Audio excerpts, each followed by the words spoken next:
I'm working on a 2008 Acura TSX. The TSX platform was based on the European Accord of that time period. It was a little smaller than the US spec Accord and a little bit sportier and things like that. One of the big design methodologies of Japanese cars, or Japanese in general, is design for reliability and manufacturability. And DRM is like a mindset as far as getting things done. Also, I think what ends up getting lost in the translation is maintenance also, you know, and there's some things on this car, as I'm putting an exhaust onto it and doing a complete front end rebuild, that I think that there's definitely room for improvement and things that, you know, the manufacturer should actually look at. And the first thing that we're going to start with is the exhaust system here. And if you look at the exhaust, you'll see that it's all one piece, okay? And I need to replace it, and that's great. But what they did is on this side, there's a seam, so you can actually replace this muffler. But on this side, it's an integral part of the exhaust system. To me, it's kind of bipolar here. It's like if you want flanges to replace a muffler, then put a flange over there. If you want it totally one piece, get rid of this flange. You know, it comes in from underneath the car, so quite frankly, this flange is kind of non-existent if that's indeed what you want to do. But it's nice to have the flange to replace a muffler, and it would be really nice to have a flange over there, okay?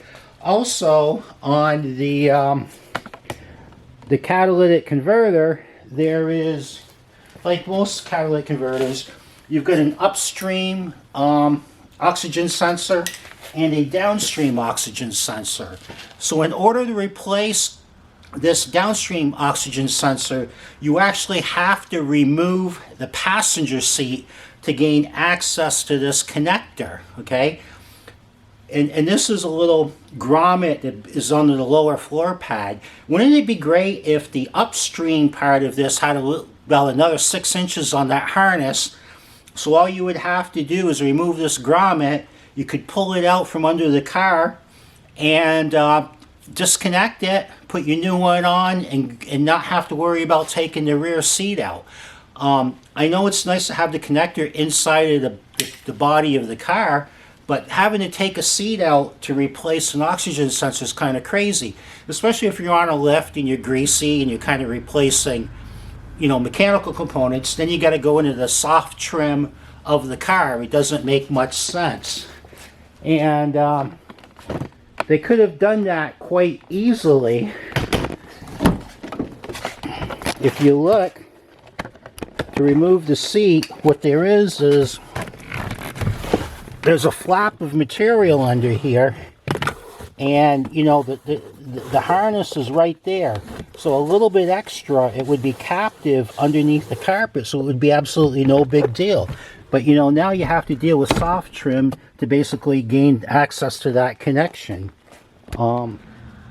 Okay, another thing is, like I said, we're doing the whole suspension under here, and the bolts for that hold the lower control arm in are a captive nut right there, and with corrosion and things like that, that bolt basically ends up seizing up in there. If it's a California car or something, or a dry arid car, that's great, but you know, this has been soaking with penetrating oil, and I've used the impact on it, and I still can't get it to budge, so I'm actually going to need to use heat.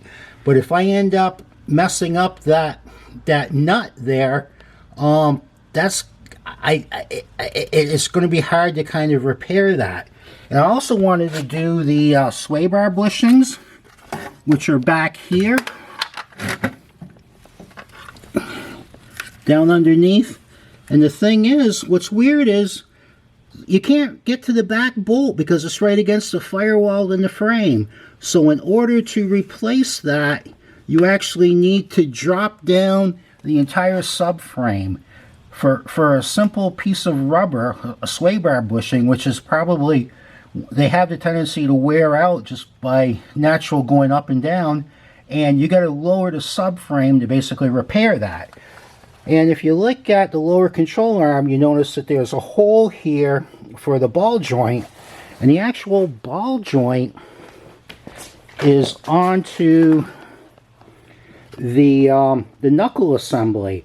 Now, if that ball joint was into the lower control arm, which you need to frequently replace because of the rubber and everything, wouldn't it be great? So that way you don't have to, one part you could remove and replace, and you would take care of your ball joint, your rubbers, and everything. Now, and there's not a lot of perch to get in there, and if that's rusty, it's a little difficult to take care of. Now, if I need to apply heat to get that ball joint out, I'm actually compromising the actual bearings inside of there. So, you know, whereas if it was down into the control arm, it'd be really no big deal because you would just, you know, remove and replace that one piece and be done with it. You know, thinking things through a little bit definitely helped make things a lot easier. Now, for example, you know, simple things like not having to remove and replace a seat just to do a simple oxygen sensor. You know, if a billable rate for mechanics is $100 an hour, you know, you're spending 15 minutes managing a seat, you know, so that's an extra, you know, $25 out of your pocket. Whereas, you know, if there's, you know, 10 cents of additional wire in there, it would actually save you money. So anyways, just some casual observances of things that, shortcuts that are done in the design process or not thinking things through that actually make mechanics upset and just cost you a lot more money.